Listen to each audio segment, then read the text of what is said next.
साल था 1903 जब बंगाल के लेफ्टिनेंट गवर्नर J.A. बोर्डिलन ने अपनी टीम के साथ कोणार्क सूर्य मंदिर का दौरा किया।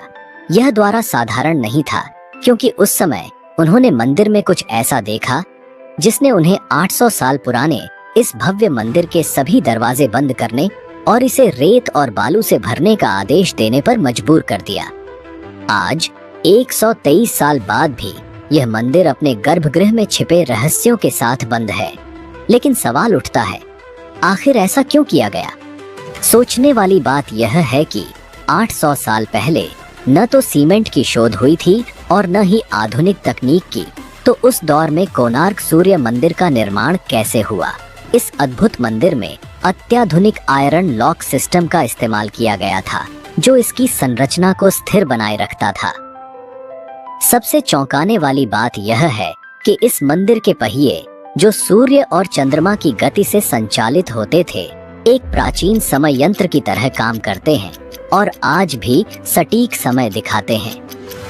लेकिन सबसे हैरान करने वाली बात यह थी कि भगवान सूर्य की मूर्ति हवा में बिना किसी आधार के लटकी रहती थी। यह चमत्कारिक तकनीक आज भी मॉडर्न इंजीनियरिंग और विज्ञान के लिए एक पहेली बनी हुई है।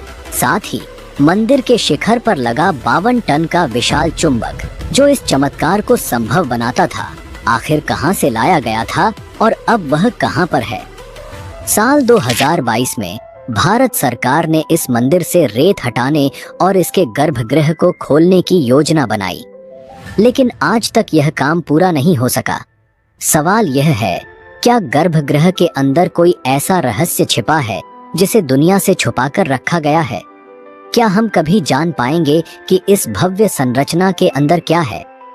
इन सभी रहस्यों, प्राचीन तकनीकों, अद्भुत इतिहास और विज्ञान से जुड़े तथ्यों को जानने के लिए इस डॉक्यूमेंट्री में हमारे साथ जुड़े रहिए, क्योंकि यह सिर्फ एक मंदिर की कहानी नहीं बल्कि प्राचीन भारत के विज्ञान और कला का ऐसा अद्भुत प्रमाण है जो आपको चौंका देगा।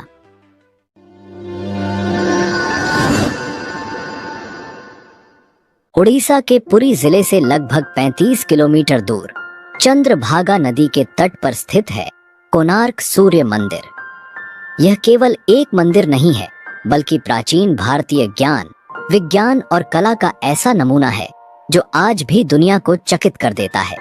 सूर्य के रथ के आकार में बना यह मंदिर, जिसमें 7 घोड़े और 24 पहिए हैं, केवल एक वास्तुकला चमत्कार नहीं है बल्कि यह खगोलीय गणनाओं और समय को मापने की प्राचीन तकनीक का प्रमाण है। इसकी ऐतिहासिक और सांस्कृतिक महत्व को देखते हुए यूनेस्को ने इसे 1984 में विश्व धरोहर स्थल के रूप में घोषित किया। यह मंदिर भारत की समृद्ध धरोहर और प्राचीन तकनीक का अनूठा प्रतीक है। तो अब हम सबके मन में यह सवाल जरूर आता होगा कि इतना अद्भुत और एडवांस मंदिर का निर्माण आखिर किसने किया? इस मंदिर है? नहीं दोस्तों, इतिहासकारों के अनुसार यह जो मंदिर हम आज देखते हैं वह चौथी बार निर्मित हुआ है।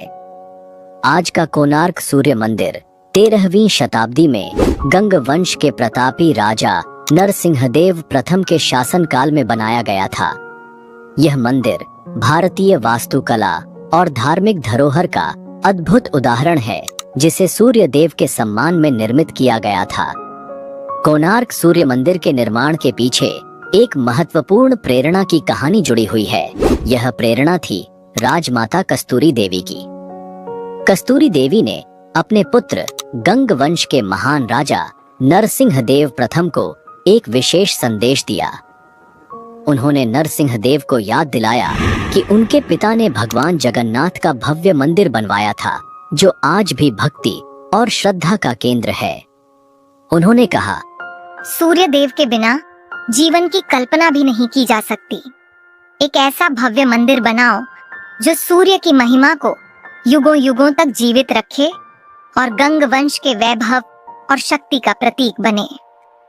यह आग्रह केवल धार्मिक आस्था का परिचायक नहीं था बल्कि यह गंग वंश की शक्ति, वैभव और उनके गौरव को पूरी दुनिया के सामने प्रदर्शित करने का संकल्प भी था।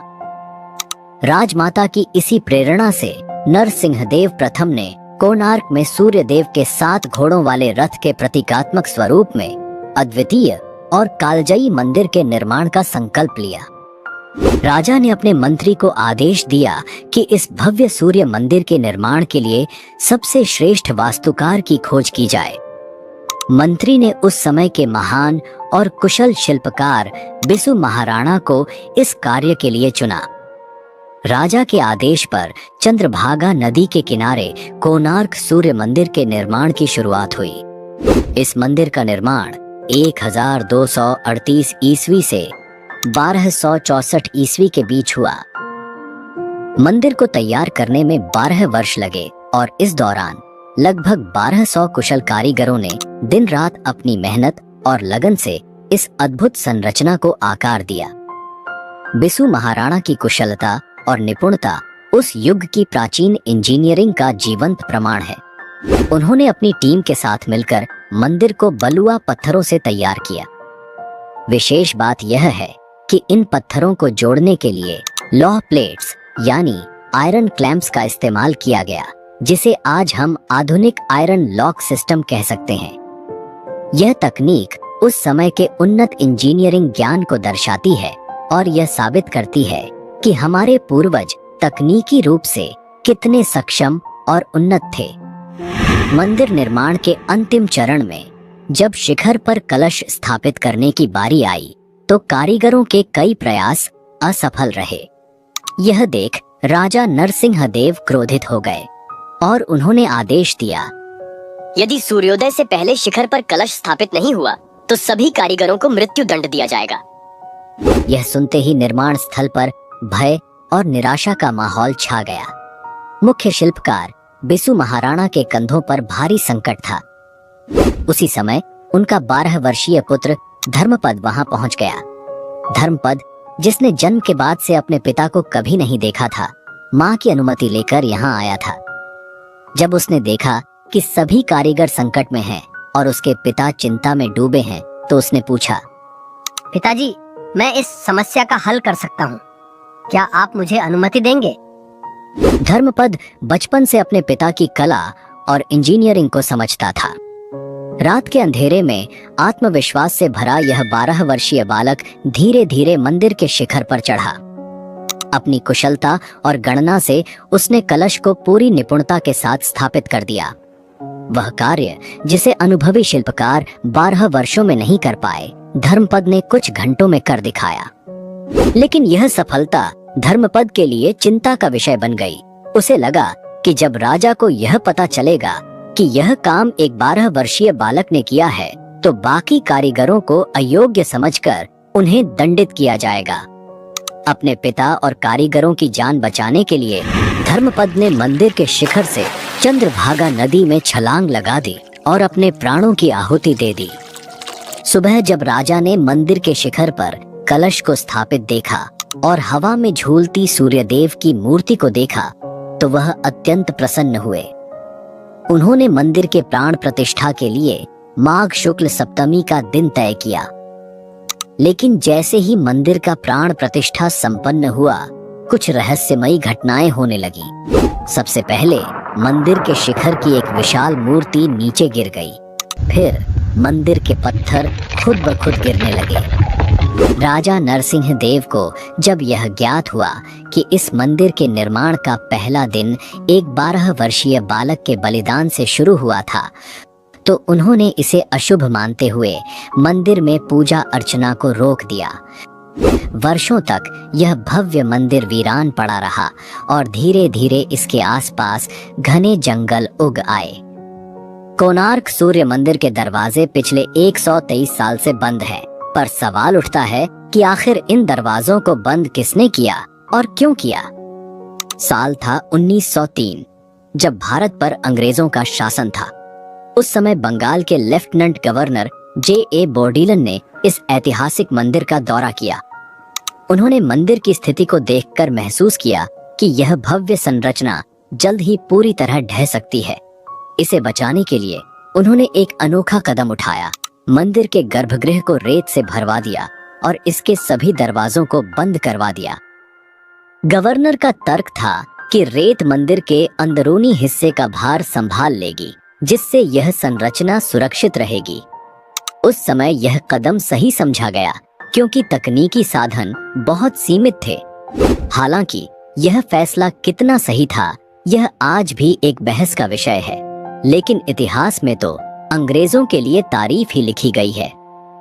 अब सवाल यह उठता है कि देश की आजादी के बाद भी क्या किसी ने इस मंदिर के दरवाजों को खोलने की कोशिश नहीं की? इतने सालों में आधुनिक तकनीक के होते हुए भी क्यों कोई इस गर्भगृह में प्रवेश नहीं कर सका? लेकिन साल 2022 में आखिरकार आर्कियोलॉजिकल सर्वे ऑफ इंडिया द्वारा एक योजना बनाई गई। इस प्राचीन मंदिर के नवीनीकरण और इसके अंदर से रेत हटाने का काम शुरू किया गया। उम्मीद है कि जल्द ही भारत सरकार इस रेत को पूरी तरह निकालने और मंदिर के दरवाजों को हमेशा के लिए खोलने का काम पूरा करेगी। लेकिन फिलहाल जब आप इस मंदिर के दर्शन करने जाते हैं तो आप केवल इसके बाहरी भाग की अद्भुत वास्तुकला और खूबसूरती को देख सकते हैं। गर्भगृह अभी भी आम जनता के लिए बंद है। अब हम बात करते हैं कोणार्क सूर्य मंदिर की अद्भुत वास्तुकला की।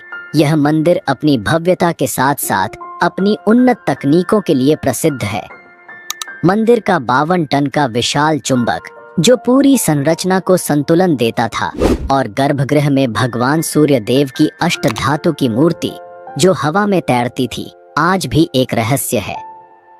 इसके अलावा मंदिर के विशाल पहिए जो सूर्य देव के रथ का प्रतीक हैं, प्राकृतिक सूर्य घड़ी के रूप में काम करते हैं और आज भी सटीक समय बताते हैं।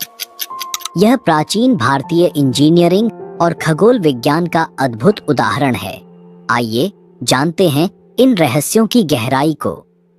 कोणार्क सूर्य मंदिर का निर्माण इस तरह से किया गया था कि सूर्योदय की पहली किरण सीधे मंदिर के गर्भगृह में स्थित सूर्य देव की प्रतिमा पर पड़ती थी।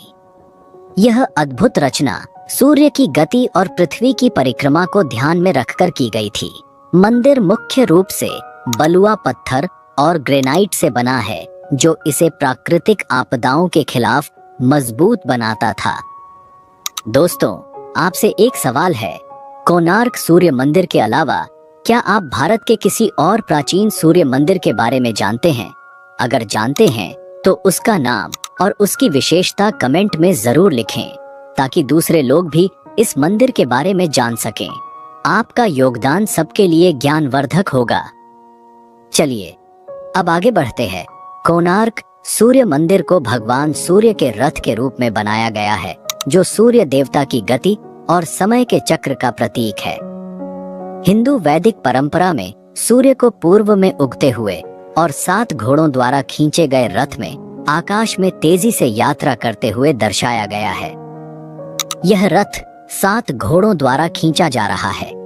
ये घोड़े इंद्रधनुष के 7 रंगों का प्रतिनिधित्व करते हैं। हालांकि समय और आक्रमणों के कारण आज केवल एक घोड़े की मूर्ति शेष है। 7 घोड़े सप्ताह के 7 दिनों को दर्शाते हैं। यह बात खगोलविद अस्वीकार करते हैं, क्योंकि सप्ताह के 7 दिनों का सूर्य से कोई संबंध नहीं है। तो फिर सवाल उठता है कि सूर्य देवता का यह रथ 7 घोड़ों द्वारा ही क्यों खींचा जाता है? अगर आप कोणार्क के स्थानीय बुजुर्गों से बात करें तो वे एक दिलचस्प जानकारी साझा करते हैं। उनका कहना है कि हर एक घोड़े को इंद्रधनुष के अलग अलग रंगों की तरह रंगा गया था। जैसा कि हम जानते हैं, महान वैज्ञानिक आइजैक न्यूटन ने 1666 में खोज की थी कि सूर्य की रोशनी सफेद नहीं होती, बल्कि यह 7 रंगों से बनी होती है। लेकिन यह मंदिर तो न्यूटन के सिद्धांत से 400 साल पहले ही बनाया गया था। तो प्राचीन निर्माणकर्ताओं को यह कैसे पता चला कि सूर्य की किरणें वास्तव में 7 रंगों से बनी होती हैं? और सबसे महत्वपूर्ण बात, इतिहासकारों ने इस अद्भुत जानकारी को अपनी किताबों में क्यों नहीं लिखा? एक बात तो तय है कि जितनी भी वैज्ञानिक खोजें हुई हैं, उनमें से अधिकांश का मूल प्राचीन भारत में कहीं न कहीं छुपा है। मंदिर में 12 जोड़ी पहिए हैं, जो साल के 12 महीनों को दर्शाते हैं। हर पहिए में 8 तीलियां होती हैं और हर 2 तीलियों के बीच का समय अंतराल 3 घंटे का होता है। जब इन अंतरालों को जोड़ते हैं तो पूरे 24 घंटे का समय मिलता है। यह सूर्य घड़ी एंटी क्लॉकवाइज दिशा में पढ़ी जाती है, जैसे 12 बजे से 1:30 तक, फिर 3 बजे से 4:30 तक। हर 90 मिनट के अंतराल में 30 खांचे होते हैं और हर एक खांचा 3 मिनट के बराबर होता है। अगर आपको सटीक समय जानना हो तो आपको पहिए के केंद्र पर अपनी उंगली रखनी होगी। आपकी उंगली की छाया जहां गिरेगी वह समय दिखाएगी और खांचे मिनटों का संकेत देंगे। यह प्राचीन सूर्य घड़ी खगोलीय गणना और विज्ञान का अद्भुत उदाहरण है। इस मंदिर की संरचना का एक अनोखा पहलू था चुंबक और आयरन का संयोजन। मंदिर के शिखर पर एक 52 टन का विशाल चुंबकीय पत्थर लगाया गया था और पत्थरों को जोड़ने के लिए लोहे की प्लेट्स का उपयोग किया गया था, जिसे हम आज के आयरन लॉक सिस्टम के रूप में जानते हैं। इस चुंबकीय पत्थर ने मंदिर की दीवारों में लगी लोहे की प्लेट्स के साथ मिलकर पूरे मंदिर को स्थिर और संतुलित रखा। गर्भगृह में स्थित सूर्य देव की अष्टधातु से बनी मूर्ति चुंबकीय बल के कारण हवा में तैरती प्रतीत होती थी। यह तकनीक उस समय के विज्ञान और इंजीनियरिंग कौशल का प्रमाण है। लोहे की प्लेट्स और चुंबकीय पत्थर ने एक डायमैग्नेटिक फील्ड बनाया, जिससे प्रतिमा स्थिरता प्राप्त करती थी। जब विदेशी व्यापारी मंदिर का दौरा करते थे और हवा में तैरती हुई इस मूर्ति को देखते थे तो वे इसे देखकर हैरान रह जाते थे। यह उस समय के भारतीयों की अद्वितीय इंजीनियरिंग और खगोलीय गणना के कौशल का प्रमाण है। और यह चुंबक इतना शक्तिशाली था कि मंदिर के पास से गुजरने वाले समुद्री जहाजों के कंपास काम करना बंद कर देते थे। जहाज रास्ता भटक जाते थे और कई बार दुर्घटनाग्रस्त होकर डूब भी जाते थे। इसी घटना ने विदेशी व्यापारी और आक्रमणकारियों का ध्यान इस मंदिर की ओर आकर्षित किया। इसलिए पुर्तगाली नाविकों ने कोणार्क मंदिर को ब्लैक पैगोडा या काला पगोड़ा नाम दिया था। ऐसा माना जाता है कि पुर्तगाली नाविकों ने अपने नेविगेशन सिस्टम को बचाने के लिए मंदिर के शीर्ष पर लगे इस शक्तिशाली चुंबक को निकाल लिया। उन्होंने इसे अपने जहाज में लादकर अपने देश ले जाने का दावा किया, लेकिन इस चुंबक को हटाने के बाद मंदिर की संरचना असंतुलित हो गई और समय के साथ यह क्षतिग्रस्त होने लगा। यह घटना आज भी इतिहास और रहस्य का एक बड़ा हिस्सा है। और मंदिर को नष्ट करने की एक कहानी यह भी बताई जाती है कि इस साल 1568 के आसपास बंगाल सल्तनत के एक मुस्लिम जनरल काला पहाड़ ने ओडिशा के कई मंदिरों पर हमला कर दिया। इन मंदिरों में कोणार्क सूर्य मंदिर, कामाख्या देवी मंदिर और जगन्नाथपुरी का मंदिर भी शामिल था। काला पहाड़, जिसका मूल नाम कालाचंद राय था, एक पवित्र वैष्णव ब्राह्मण थे, लेकिन सुल्तान की बेटी गुलनाथ से प्रेम के कारण उन्होंने इस्लाम धर्म अपना लिया। अगर आप कामाख्या देवी मंदिर और जगन्नाथपुरी मंदिर के रहस्यों के बारे में जानना चाहते हैं तो उनकी डॉक्यूमेंट्री की लिंक आपको डिस्क्रिप्शन में मिल जाएगी। जरूर देखें और हमारी संस्कृति के इन अद्भुत प्राचीन मंदिर को जानें। मदालापंजी ग्रंथ के अनुसार काला पहाड़ जब कोणार्क मंदिर के अंदर गया तो उसने भगवान सूर्यदेव की विशाल मूर्ति को हवा में तैरते हुए देखा और दंग रह गया। इसके बाद उसने अपनी सेना के साथ मंदिर की दीवारों और मुख्य संरचना पर हमला किया। काला पहाड़ मंदिर के शीर्ष पर लगे 52 टन भारी चुंबक को हटाने में सफल हुआ। चुंबक हटाते ही 227 फीट ऊंचा यह भव्य मंदिर पत्थरों के ढेर में बदल गया और 1568 में ओडिशा पूरी तरह मुस्लिम शासन के अधीन आ गया और हिंदू मंदिरों को लगातार तोड़ने के प्रयास किए गए। इसी समय कोणार्क के सूर्य मंदिर के पुजारियों ने सूर्य देवता की मूर्ति को हटाकर रेत में छिपा दिया। बाद में यह मूर्ति पूरी भेजी गई और वहां जगन्नाथ मंदिर के प्रांगण में स्थित इंद्र मंदिर में स्थापित की गई। हालांकि कुछ का मानना है कि नई दिल्ली के राष्ट्रीय संग्रहालय में जो सूर्य देव की मूर्ति रखी है वही कोणार्क सूर्य मंदिर की मुख्य मूर्ति है। इस रहस्य पर आज भी चर्चा जारी है। चीनी विद्वान ह्वेन त्सांग के अनुसार 7वीं सदी ईस्वी में कोणार्क में कई ऊंची और भव्य इमारतें थीं। यह स्थान विभिन्न धर्मों और संप्रदायों के लोगों का संगम था, जहां हिंदू, बौद्ध और अन्य धर्मों के अमीर और समझदार लोग मिलजुल कर रहते थे। वहीं दूसरी सदी ईस्वी में ग्रीक भूगोल वेत्ता क्लॉडियस टॉलेमी ने कोणार्क का उल्लेख कन्नागर के नाम से किया है, जो उस समय एक प्रसिद्ध समुद्री बंदरगाह था। भारतीय ग्रंथों में इसे कायनापारा के नाम से भी जाना जाता है, जो प्राचीन काल से व्यापार का एक महत्वपूर्ण केंद्र रहा है। शुरुआत में कुछ इतिहासकारों का मानना था कि कोणार्क सूर्य मंदिर कभी पूरा नहीं हुआ और निर्माण के दौरान ही ढह गया, लेकिन 1384 ईस्वी के नरसिंह चतुर्थ के शासनकाल से जुड़े केंडुली ताम्रपत्र शिलालेख इस धारणा को खारिज करते हैं। यह शिलालेख स्पष्ट रूप से संकेत देता है कि मंदिर न केवल पूरा हुआ था, बल्कि यह पूजा का एक सक्रिय स्थल था। अबुल फजल, जो सम्राट अकबर के दरबार के एक प्रमुख इतिहासकार थे, उन्होंने 1580 ईस्वी में ओडिशा का दौरा किया और अपनी पुस्तक आईने ए अकबरी में लिखा कि कोणार्क का मंदिर नरसिंह देव द्वारा बनाया गया था। खास बात यह है कि अबुल फजल ने अपनी रचना में कोणार्क मंदिर की खंडहर स्थिति का कोई उल्लेख नहीं किया। इससे यह निष्कर्ष निकाला जा सकता है कि 1580 ईस्वी में मंदिर अच्छी स्थिति में था। थॉमस डोनाल्डसन के शोध के अनुसार 17वीं शताब्दी के प्रारंभिक ग्रंथों में मिले विभिन्न सर्वेक्षणों और मरम्मत के अभिलेख यह संकेत देते हैं कि कोणार्क सूर्य मंदिर को मुख्य क्षति 16वीं शताब्दी के अंत और 17वीं शताब्दी की शुरुआत के बीच हुई थी। इन अभिलेखों से यह भी स्पष्ट होता है कि 17वीं शताब्दी के आरंभ में मंदिर अब भी पूजा का एक सक्रिय स्थल बना हुआ था। 18वीं शताब्दी के उत्तरार्ध में कोणार्क सूर्य मंदिर से अरुणा स्तंभ को हटाया गया। मराठा ब्रह्मचारी गोस्वामी ने इस स्तंभ को पुरी के जगन्नाथ मंदिर के सिंहद्वार पर स्थापित किया। यह स्तंभ आज भी वहां मौजूद है और कोणार्क से पुरी के इस ऐतिहासिक जुड़ाव का प्रतीक है। अगर हम आज के मंदिरों को देखें तो पता चलता है कि वे केवल आस्था और व्यापार का जरिया बन गए हैं।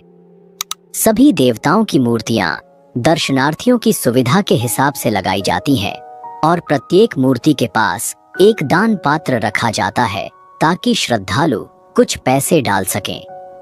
लेकिन अगर आप 500 से 600 साल पुराने मंदिरों को देखेंगे तो इन दोनों के बीच एक बड़ा अंतर नजर आएगा। कोणार्क जैसे मंदिर किसी आस्था के लिए नहीं बनाए गए थे। ये तो एक इंसाइक्लोपीडिया, म्यूजियम या विश्वविद्यालय के समान थे, जिन्हें लोगों को शिक्षित करने के उद्देश्य से बनाया गया था। इसलिए कोणार्क मंदिर को केवल हिंदू मंदिर कहना उचित नहीं होगा, क्योंकि यहाँ हर धर्म के लोग आकर कुछ न कुछ सीख सकते थे। तो दोस्तों, यह थी कोणार्क सूर्य मंदिर की कहानी, इसके इतिहास, रहस्य और प्राचीन भारत की उन्नत तकनीक पर आधारित डॉक्यूमेंट्री। अगर आप वीडियो को लाइक